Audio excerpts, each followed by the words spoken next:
जब कंपनी ऋणपत्रों का निर्गमन करती है तो निर्गमन के समय ही उसके भुगतान की क्या टर्म्स और कंडीशन होगी, इसको कभी कभी मेंशन कर दिया जाता है शुरू में ही, इशू करते समय ही, और उसी के अकॉर्डिंगली जर्नल एंट्री डिबेंचर के इशू के संबंध में की जाती।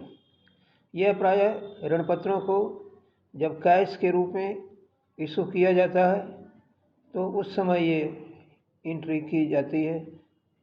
तो यहाँ पर जो कंपनी ऋणपत्र जारी करेगी और अगर उसका पेमेंट रिडम्पशन डिबेंचर का एट पार हो रहा है तो कोई कंपनी को लॉस नहीं होगा, लेकिन अगर रिडम्पशन कंपनी डिबेंचर का प्रीमियम कर रही है तो कंपनी को लॉस होगा और उस लॉस का प्रोविज़न कंपनी डिबेंचर के लाइफ पीरियड में कर लेती।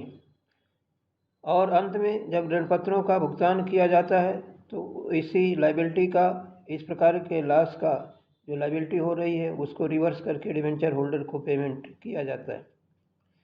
तो प्रायः इसमें 5 या 6 कंडीशंस होती हैं और ऐसी कंडीशन में जब डिबेंचर का इशू किया जाए और उसके टर्म्स और कंडीशन, उसके रीपेमेंट के संबंध में, जो रिडीमेबल रिडम्पशन के संबंध में क्या उसके टर्म्स कंडीशन है, और उसको शुरू में ही अगर मेंशन कर दिया जाए जर्नल एंट्री के साथ, इशू के साथ, तो किस प्रकार से जर्नल एंट्री की जाएगी ये हम इस वीडियो में बता रहे हैं।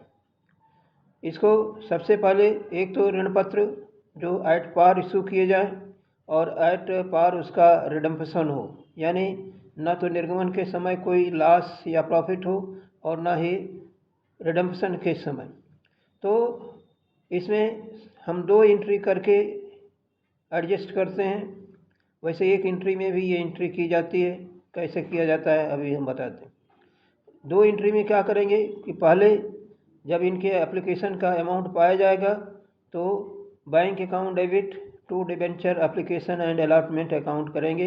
Being application money received for कितने डिबेंचर हैं, किस हिसाब से, issued at par, which are payable at par. और इसके बाद डिबेंचर एप्लीकेशन एंड अलॉटमेंट को डेबिट करेंगे, रिवर्स करेंगे और टू डिबेंचर अकाउंट में ट्रांसफ़र करेंगे। हम कुछ लेखक जो हैं, कुछ लेखाकार जो हैं, इस 2 एंट्री की बजाय एक ही एंट्री सजेस्ट करते हैं कि bank account debit to debenture account, यानी डिबेंचर एप्लीकेशन एंड अलॉटमेंट को क्रेडिट और डेबिट नहीं करते हैं। लेकिन प्रायः उस स्थिति में, उस कंडीशन में ये ज़रूरी हो जाता है कि डिबेंचर का अमाउंट, एप्लीकेशन का अमाउंट जब ज़्यादा डिबेंचर के लिए मिले तो हम जो ज़्यादा मिलता है उसको हम किस प्रकार से एडजस्ट करेंगे। तो इसलिए हर एक कंडीशन में, हर एक जो इनकी सिचुएशन बनती है उसमें हम 2 एंट्री करते हैं। एक तो एप्लीकेशन अलॉटमेंट रिसीव करने का और दूसरा उसके ट्रांसफ़र करने का।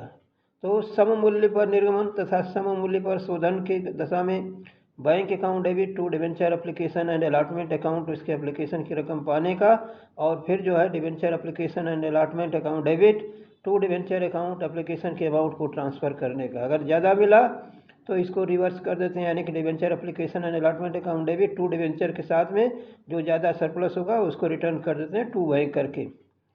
दूसरी कंडीशन इनकी बनती है कि जब ऋणपत्रों का अधिमूल्य पर यानी प्रीमियम पर निर्गमन हो और सम मूल्य पर यानी एट पार इनका रिडम्पशन हो, यानी debenture issued at premium and repayable at par. तो ऐसी कंडीशन में हम क्या करेंगे कि एप्लीकेशन की रकम प्रीमियम के साथ में पाते हैं, तो जो एप्लीकेशन की रकम रिसीव करने की एंट्री होगी उसके लिए हम bank account debit to debenture application account, to debenture application and allotment account लिखते हैं। Being application money received for कितने debentures including premium at the rate of rupees इतना पर डिबेंचर के हिसाब से। इसकी बी वाली एंट्री दूसरे पेज पर,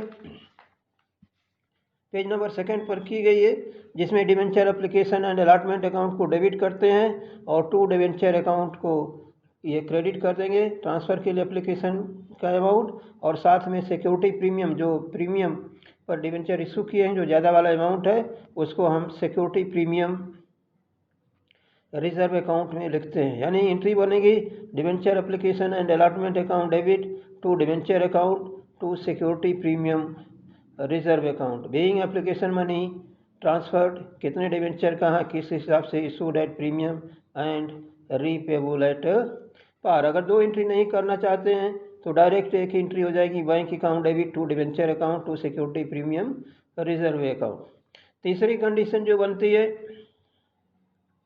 ऋण पत्रों का छूट पर निर्गमन तथा सम मूल्य पर शोधन, यानी कि डिवेंचर इशूड एट पार यानी debenture issued at discount repayable at par. तो जो डिवेंचर डिस्काउंट पर इशू किए जाएंगे उसमें कंपनी का लॉस होगा। पहले एप्लीकेशन की रकम पाते हैं डिवेंचर के अमाउंट माइनस करके। तो bank account debit to debenture application and allotment account being application money received for कितने debenture at the rate of rupees इतना issued at discount at the rate of किस हिसाब से एंड रीपेबल एट पार। इसके बाद जब इसको हम ट्रांसफ़र करेंगे तो debenture application and allotment account को डेबिट कर देंगे और discount on issue of debenture account को भी डेबिट करेंगे। जो कंपनी को डिस्काउंट के रूप में लॉस हुआ है उसको डेबिट करेंगे to debenture account being application money transferred on debentures which has been issued at discount and repayable at par. एक चीज़ बता दें यहाँ कि discount on issue of debenture company का ये लॉस होता है। कंपनी इसको क्या करती है कि जो डिवेंचर का पीरियड होता है उस डिवेंचर के लाइफ पीरियड में इसको एक account discount on issue of debenture account बना करके हर साल statement of profit and loss account में यानी statement of profit and loss में ये ट्रांसफ़र करती है। जो प्रॉफिट डिवेंचर से कंपनी अर्न करती है उसी से होने वाले लॉस को भी ये जो है वो एडजस्ट करती है। तो discount on issue of debenture account को ये तैयार करके उसके लाइफ पीरियड में ये डिवाइड करके अपना प्रॉफिट लॉस में ट्रांसफ़र करती है। जैसे मान लीजिए 10,000 रुपये का डिस्काउंट दिया, 5 साल के डिवेंचर हैं तो हर साल 2-2 हज़ार रुपया प्रॉफिट एंड लॉस अकाउंट में ट्रांसफ़र किया जाएगा। तब तक ये बैलेंस शीट में जो है आपका नॉन अमोर्टाइज्ड एक्सपेंसेस के रूप में डिस्काउंट दिखाया जाता है जब तक ये राइट ऑफ नहीं होता। इसके बाद जो है चौथी कंडीशन बनती है कि जब ऋण पत्रों का सम मूल्य पर निर्गमन हो और अधिमूल्य पर शोधन हो, यानी यहाँ से जब पेमेंट किया जा रहा है उस समय पेमेंट कैसे होगा उसकी व्यवस्था कर दी जाए। तो फोर्थ कंडीशन जो पेज नंबर 3 पर हमने दिया है कि ऋण पत्रों का सम मूल्य पर निर्गमन अधिमूल्य पर शोधन issue of debentures at par and redeemable at premium. तो जो प्रीमियम है वो कंपनी के लिए लाइबिलिटी होगी तथा कंपनी के लिए वो लॉस होगा। लॉस के रूप में ये loss on issue of debenture को डेबिट करते हैं और लाइबिलिटी के रूप में प्रीमियम ऑन इस रिडम्पशन ऑफ डिवेंचर को क्रेडिट करते हैं। तो दो एंट्री करने के लिए पहली एंट्री में bank account debit to debenture application and allotment account करते हैं कि being application money received for कितने डिवेंचर्स हैं issued at par redeemable at premium. इसके बाद जब हम इसको ट्रांसफ़र करेंगे तो debenture application and allotment account को डेबिट करेंगे। जितना प्रीमियम देना है रिडम्पशन के समय वो loss on issue of debenture account में डेबिट हो जाएगा to debenture account to premium on redemption of debenture account. माने प्रीमियम के अमाउंट और loss on issue of debenture amount ये दोनों आपका इक्वल रहेगा। Premium on redemption of debenture को कंपनी लाइबिलिटी में शो करती है और loss on issue of debenture जितना होता है ये कंपनी के डिवेंचर के लाइफ पीरियड में यानी जितने दिन का डिवेंचर होगा उसमें ये स्टेटमेंट ऑफ प्रॉफिट लॉस में ट्रांसफ़र करके उसको राइट ऑफ कर देती। इसके बाद जो इनकी पांचवी कंडीशन बनती है कि ऋण पत्रों का अवमूल्य पर यानी छूट पर निर्गमन तथा आधि मूल्य पर शोधन दोनों के समय, यानी कि अगर 5% डिस्काउंट पर इशू कर रहे हैं और 5% प्रीमियम पर ये पेमेंट कर रहे हैं तो इनका टोटल लॉस 10% का होगा। 5% जो है इशू पर और 5% रिडम्पशन पर। तो सबसे पहले जो एंट्री एप्लीकेशन के पाने की एंट्री करेंगे उसमें से डिस्काउंट का अमाउंट माइनस करके एंट्री करते हैं कि bank account debit to debenture application and allotment account being application money received for कितने डिवेंचर्स हैं एक्सक्लूडिंग डिस्काउंट को छोड़ करके मिला पर debenture which are payable at premium. इसको जब हम ट्रांसफ़र करेंगे तो ट्रांसफ़र में वही एंट्री होगी जो फोर्स वाले कंडीशन में बी वाली एंट्री हुई है। इसमें क्या करेंगे ये कि debenture application and allotment account debit, loss on issue of debenture account debit to debenture account और to premium on redemption of debenture. तो premium on redemption of debenture जैसे 5% प्रीमियम है रिडम्पशन पर तो 5% क्रेडिट में हो जाएगा, और जो loss on issue of debenture है उसमें डिस्काउंट प्लस प्रीमियम दोनों जोड़ करके amount loss on issue of debenture में डेबिट किया जाएगा।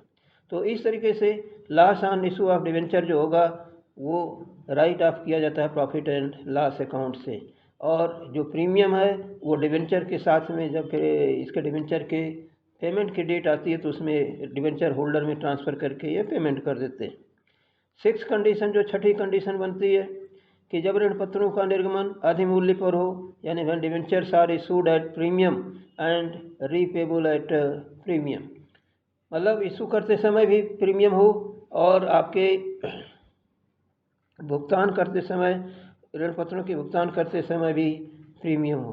तो इसमें पहली एंट्री जो जैसे होती थी एप्लीकेशन पाने की वैसे ही करेंगे, bank account debit to debenture application and allotment account, और दूसरी entry debenture application and allotment account debit, loss on issue of debenture account debit, जितना इनका लॉस हुआ है वो डेबिट हो जाएगा। काहे का लॉस हुआ है, प्रीमियम के समय या रिडम्पशन के समय जो प्रीमियम दिया जाता है उसका लॉस हो जाएगा। To debenture account to security premium reserve account. तो इस तरीके से आपकी ये कंडीशन छठे कंडीशन में एंट्री की जाती है, यानी कि कुल 6 कंडीशन हो गई आपके जब ऋण पत्र जारी किए जाएं, और पेमेंट का वो प्रोविज़न भी उसी समय कर दिया जाए टर्म्स और कंडीशन का। एक पोजीशन इसमें और बन सकती है कि ऋण पत्रों का जब पेमेंट कंपनी करे तो उस समय कम मूल्य पर करे, यानी डिस्काउंट पर पेमेंट किया जाए। तो चूँकि कंपनी को पेमेंट के समय अगर डिस्काउंट पर पेमेंट करती है, यानी ऋण पत्रों की रकम कम करके पेमेंट करती है, तो उसका जो कम पेमेंट किया जाएगा वो कंपनी के लिए इनकम होगी। तो ऐसी कंडीशन में उसकी एंट्री नहीं की जाती है, क्योंकि हम अकाउंटिंग रूल्स के हिसाब से सारे लॉस का तो प्रोविज़न कर लेते हैं, लेकिन होने वाली इनकम का प्रोविज़न नहीं करते हैं। तो जब ऋण पत्रों का निर्गमन अवमूल्य ये ऋण पत्रों का भुगतान अवमूल्य पर किया जाए तो उस समय जो कंपनी को इनकम होगी उसका प्रोविज़न उसी समय किया जाएगा, ठीक जब कि ऋण पत्रों का पेमेंट हो। तो इस तरीके से ऋण पत्रों के निर्गमन की ये जो चौथी विधि है, जब इसकी टर्म्स और कंडीशन बता दी जाए निर्गमन के समय ही और उसको ध्यान में रखते हुए लेखा किया जाए, तो आपको ये हमारा जो एंट्री है वो पसंद आई होगी, और जो नियम हमने बताया वो पसंद आया होगा। आप लाइक करेंगे और सब्सक्राइब करेंगे। धन्यवाद।